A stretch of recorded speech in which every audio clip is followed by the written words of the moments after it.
Selamat datang di Awakening Live, Awakening Wednesdays. Saya Jennifer Leclerc, pendiri Awakening Prayer Hubs, sebuah gerakan global. Kami ada di lebih dari 120 negara dan saya menyambut Anda di siaran hari ini. Hari ini kita akan membahas tentang mengenal jalan-jalan Tuhan. Sekarang saya mengajar dari buku saya, The Intercessor's Devotional. Anda bisa mendapatkan salinan buku itu di situs web saya di jenniferleclerc.org atau dimanapun Anda menemukan buku secara online. Saya akan menguraikan entry hari ini karena saya percaya Tuhan punya pesan untuk Anda. Jadi mari kita berdoa. Bapa, dalam nama Yesus, aku berterima kasih atas kebaikan-Mu. Bukalah mata kami, tolong kami melihat-Mu. Kami ingin tahu jalan-Mu.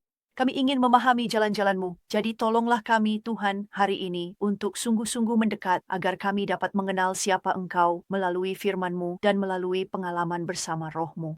Dalam nama Yesus, amin. Izinkan saya membacakan sebuah ayat untuk Anda. Ayat ini terdapat di Mazmur 86:11.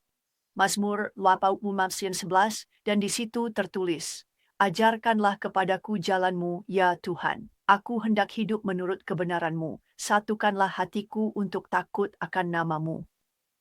Anda tahu, para pendoa syafaat yang paling penuh wawasan memahami jalan-jalan Tuhan.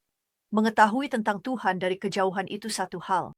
Mengetahui jalan-jalannya adalah hal lain yang membutuhkan keintiman. Anda tahu, saya mengenal banyak orang. Saya mengenal mereka sebagai teman yang agak jauh. Saya melihat mereka di gereja. Mungkin saya berteman dengan mereka di media sosial. Tapi itu tidak berarti saya benar-benar mengenal mereka. Saya tidak tahu cara hidup mereka. Saya tahu cara hidup putri-putri saya. Saya tahu cara hidup ibu saya. Mereka tahu cara hidup saya karena ada hubungan yang intim di sana.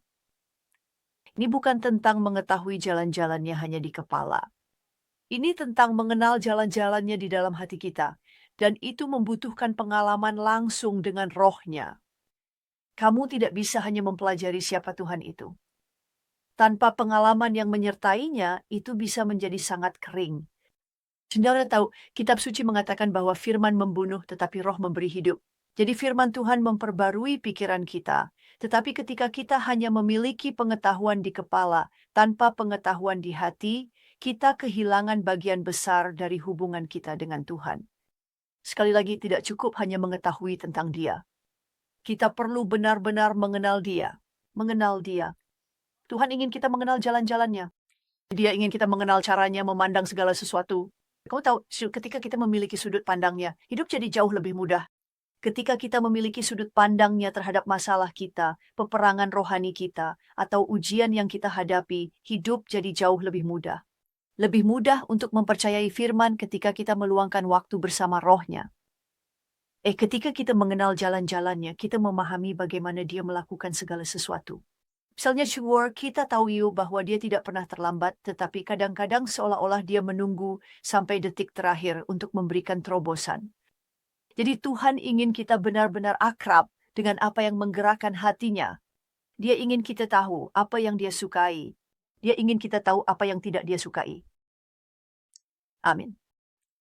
Dan sekali lagi, kita bisa belajar begitu banyak tentang jalan-jalannya melalui firman, tetapi kita tidak boleh puas hanya dengan mengenalnya dari kejauhan. Kita ingin mengenal hatinya secara pengalaman langsung. Oleh karena jalan Tuhan lebih tinggi dari jalan kita, maka kita perlu berdoa memohon pewahyuan jalan-jalannya. Salah satu hal yang bisa kita lakukan adalah berdoa agar diberikan pewahyuan tentang jalan-jalannya. Kita tidak ingin berasumsi atau berprasangka tentang bagaimana dia bergerak atau apa yang menyentuh hatinya. Kita tidak ingin membuat rumus dari jalan-jalan Tuhan. Tidak ada seorang pun yang bisa memberimu daftar yang mencantumkan semua jalannya karena kita tidak mengetahui semua jalannya. Semakin kita mengenal dia, semakin banyak pula jalan-jalannya yang akan kita ketahui. Dan tidak cukup hanya orang lain yang memberitahumu tentang jalan-jalannya. Itu baik. Memang baik jika orang mengajarkanmu tentang jalan-jalan Tuhan. Tetapi sekali lagi, kita ingin mengenal dia secara pribadi. Jadi kita ingin berdoa untuk mendapatkan pewahyuan. Kita ingin memahami apa yang menggerakkan hatinya, dan ketika kita melakukannya, kita bisa berdiri lebih efektif sebagai pendoa syafaat yang strategis. Tahukah kamu, Daud sering memohon kepada Tuhan untuk memahami jalan-jalannya, bukan hanya satu mazmur yang saya bacakan tadi. Ada juga Mazmur 25:4 yang berbunyi, Ia berseru, tunjukkanlah jalan-jalanmu kepadaku, ya Tuhan, ajarkanlah aku jalan-jalanmu. Jadi ketika seseorang menunjukkan jalan-jalannya kepadamu, kamu harus cukup dekat dengan mereka untuk melihat, untuk mengamati. Aku tidak bisa melihat jalan-jalanmu jika kamu berada di negara lain. Aku tidak bisa melihat jalan-jalanmu jika kamu berada di ruangan lain di rumahku. Aku harus cukup dekat untuk mengamatimu agar bisa mengetahui jalan-jalanmu. Tunjukkanlah jalan-jalanmu, ajarkanlah aku jalan-jalanmu.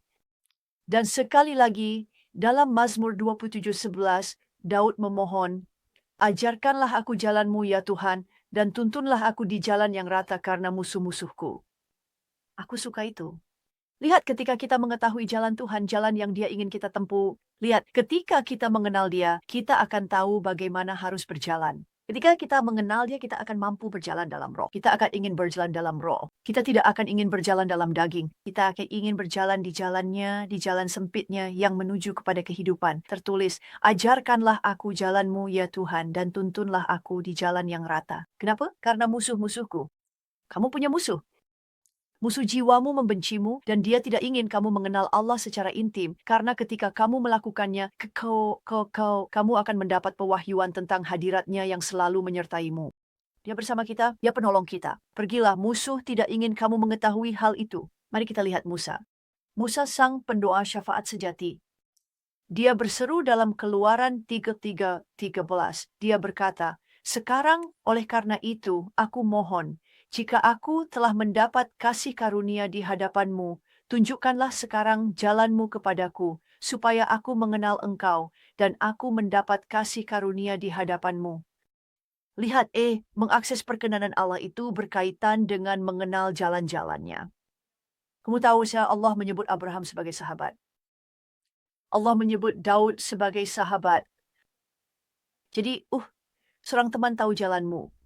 Dan karena Abraham dan Tuhan memiliki persahabatan ini, ketika Sodom dan Gomora hendak dihancurkan oleh api dan belerang, Tuhan memberitahu Abraham terlebih dahulu. Dan mengapa Allah memberitahu Abraham tentang Sodom dan Gomora? Karena Allah tahu bahwa Abraham akan menjadi perantara. Allah tahu bahwa Abraham akan berdoa, dan Allah ingin menyelamatkan Lot beserta keluarganya dari neraka yang akan meledak di Sodom dan Gomora itu. Jadi kita ingin menjadi sahabat Allah. Sahabat saling mengenal jalan satu sama lain. Sekarang teman di Facebook, kamu tidak tahu jalan hidupku, tapi sahabat akrab, teman dekat, tahu jalan hidupmu. Jadi ketika kita berdoa, meminta wawasan tentang jalan-jalannya, caranya melihat sesuatu, caranya melakukan sesuatu, dia akan menjawab. Dia akan menunjukkan kepada kita. Karena kita penasaran, karena kita ingin tahu. Jika kita tidak penasaran, dia tidak akan mengganggu kehidupan kita sehari-hari. Jika kita meminta Tuhan menunjukkan jalannya, dia akan melakukannya. Mazmur 107 membuktikannya. Dengarkan Mazmur 103:7. Dikatakan begini, ia memberitahukan jalan-jalannya kepada Musa, perbuatan-perbuatannya kepada anak-anak Israel. Jadi Israel, anak-anak Israel, orang Israel, mereka mengetahui perbuatan-perbuatan Allah. Mereka melihat apa yang Allah lakukan, tetapi Musa mengetahui jalan-jalannya. Musa tahu mengapa Allah melakukan apa yang dia lakukan. Musa berbicara dengan Allah secara langsung, muka dengan muka. Bukankah itu luar biasa? Jadi ingat Musa berdoa, tunjukkanlah jalanmu kepadaku. Dan di sini kita melihat bahwa dia memberitahukan jalannya kepada Musa. Musa meminta dan Musa mendapatkan jawabannya. Dan kamu juga bisa. Kita perlu sungguh-sungguh mencari jalan Tuhan dalam doa. Karena seperti dikatakan di Amsal 14:12, ada jalan yang disangka lurus oleh manusia, tetapi ujungnya menuju maut. Hal yang sama juga berlaku bagi pendoa syafaat. Ada jalan yang tampak benar bagi pendoa syafaat, tetapi ujungnya adalah jalan menuju maut. Kita bisa berdoa dengan cara yang salah jika kita tidak mengenal jalannya. Kita bisa berdoa dengan gegabah ketika kita tidak mengenal jalan-jalannya. Jadi terkadang kita pikir kita sudah berdoa dengan cara yang benar, tetapi doa kita tidak menghasilkan kehidupan. Dengan kata lain, kita tidak ingin membuang waktu dengan doa-doa yang buntu. Saya ingin mendoakanmu, tapi tolong ingat, bergabunglah bersama kami di Awakening Prayer Hubs. Kami ada di lebih dari 110 negara, dan kami membekali para pendoa syafaat di seluruh dunia dengan pelatihan bulanan, pelatih regional, serta pokok-pokok doa dan komunitas. Kamu tidak akan pernah harus berdoa sendirian lagi. Izinkan saya berdoa. Bapa, dalam nama Yesus, maukah Engkau mengajarkan kami jalan-jalan-Mu? Maukah Engkau menolong kami untuk memahami jalan-Mu yang lebih tinggi agar kami bisa berdoa dengan lebih efektif? Kami ingin memahami cara-Mu melihat dan melakukan segala sesuatu. Dalam nama Yesus, amin dan amin. Tuhan memberkati Anda. Semoga Anda mengalami hari terobosan. Seluruh dunia sedang dalam krisis dan tanda-tanda zaman semakin cepat. Kita sedang berada di momen penting dalam sejarah dan musuh tahu waktunya sudah singkat. Namun pada tahun 2007, Tuhan membangunkan saya lewat tengah malam dan berbicara ke hati saya tentang kebangkitan besar yang ketiga. Sekarang kita lebih dekat dari sebelumnya. Itulah sebabnya saya mengajak 1 juta pendoa syafaat yang berjiwa kebangunan rohani untuk bergabung bersama saya membuat permohonan baru kepada surga. Saya memanggil para pejuang doa sisa untuk berkumpul dalam satu hati guna melawan kegelapan yang sedang menyerang gereja-gereja kita, keluarga kita, dan bangsa-bangsa kita. Musuh sedang mengamuk, kemurtadan besar sedang terjadi, tetapi Tuhan selalu merespons doa dan puasa yang bersatu. Bergabunglah bersama saya dan para pendoa syafaat di lebih dari 100 negara melalui Awakening Prayer Hubs. Bersama-sama kita dapat mengubah jalannya sejarah. awakeningprayerhubs.com. Bergabunglah dalam gerakan ini.